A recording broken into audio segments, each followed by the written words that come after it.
I don't know, you ask me if racing a jet car that does almost 400 miles an hour, if that's legal?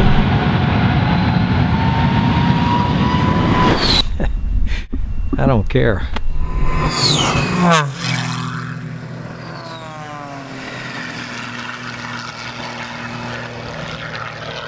You know, I've been racing jet cars now for about 10 years, and there's about 4 or 5 guys out there that we race on a consistent basis annually. You know, from jet trucks, the large trucks, multiple engines, different things, and a lot of them kick out a lot of fire, some kick out more smoke. There's a lot of variables in it. Probably the most organized races that I have, though, are with Bill. What we're going to do on this jet race, huh? I'm Bill Braack, driver of the Smoke and Thunder Jet Dragster. This weekend we were out here racing Michael Wiskus in the Lucas Oil pits. Bill and I have really talked about it. We've talked through it. We've gone through all the things that we can add in this program to make it exciting for the audiences.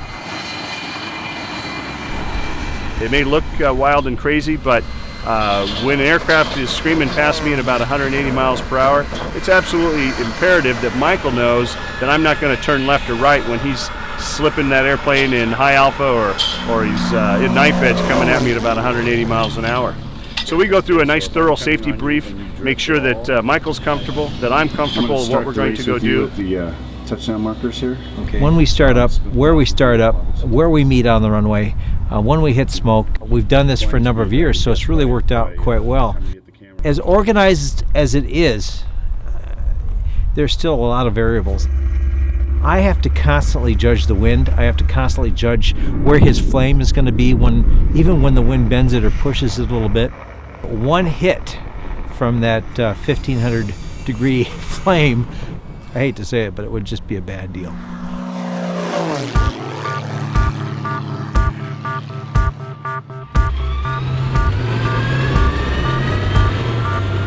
I give the cue to the crew chief, and we take our 9 Marine Optima batteries and we spool over that Westinghouse J34, and about 10% we turn on the igniters. At 13% I start giving it some fuel, and before we know it the engine's running on its own power. We disconnect the APU, and I turn off the igniters at about 40%, and it's time to go play with Michael.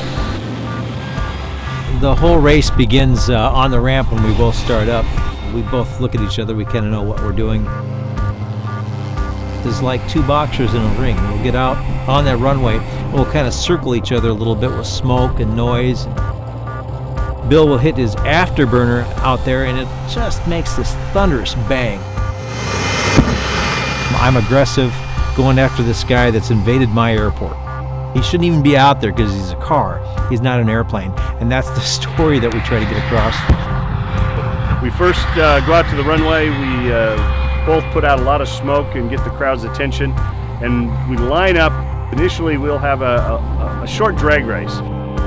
He knows that I'll lead the way because I don't want to be following that 40-foot flame. But we circle each other a little bit and kind of taunt each other a little bit, and then we make our way towards a little starting area where we start up side by side.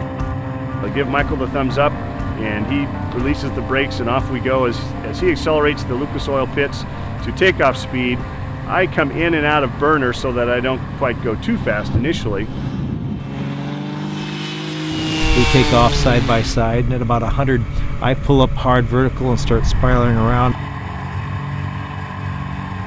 I'll bring the jet car back to show center as Michael's rolling in on me, and he typically comes by at one of those high alpha passes within just a few feet of the jet car.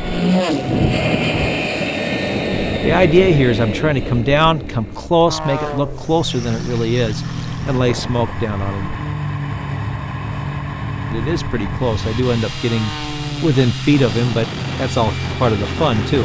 It's important for Michael to know that I can see him in my mirrors, and that I'm not going to turn right or turn left because he's almost at co-altitude with me.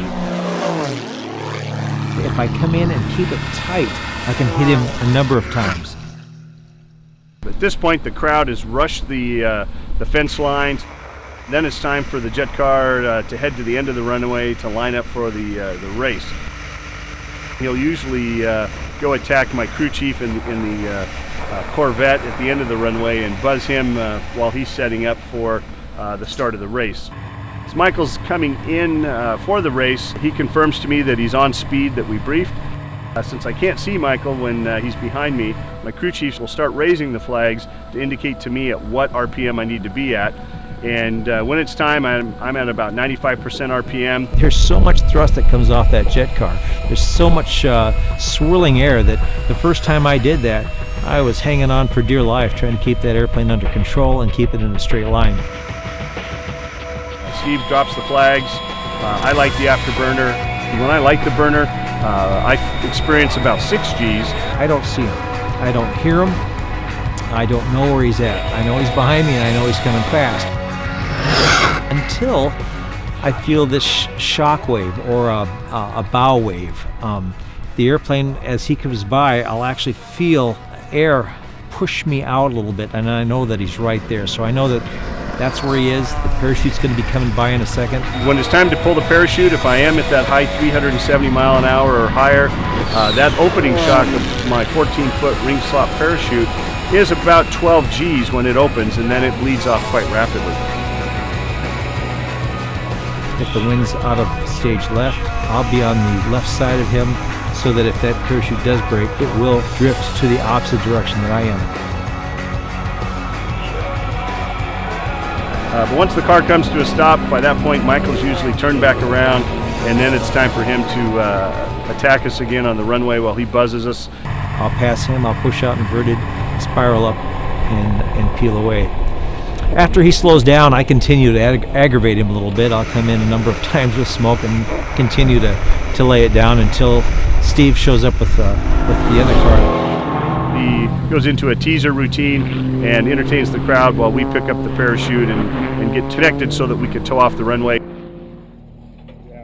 We typically rejoin with Michael on the taxiway and taxi back in so that we can give the crowd a show while we're taxiing back in. I think the program that we provide, the race itself, I think it's extremely entertaining. I have so much fun doing it, it's not even funny. Lots of smoke!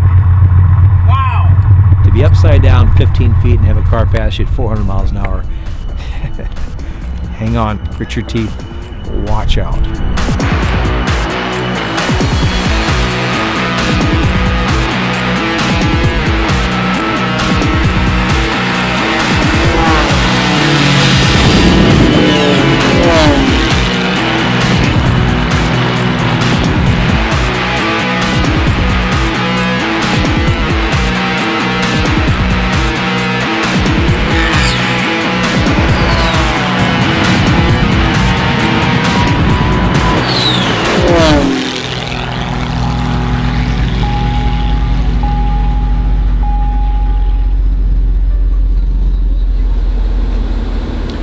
I'm Bill Braack, the JetCar pilot, and I'm American Real. My name is Mike Wiskus. I'm the Lucas Oil Air Show pilot, and I am American Real.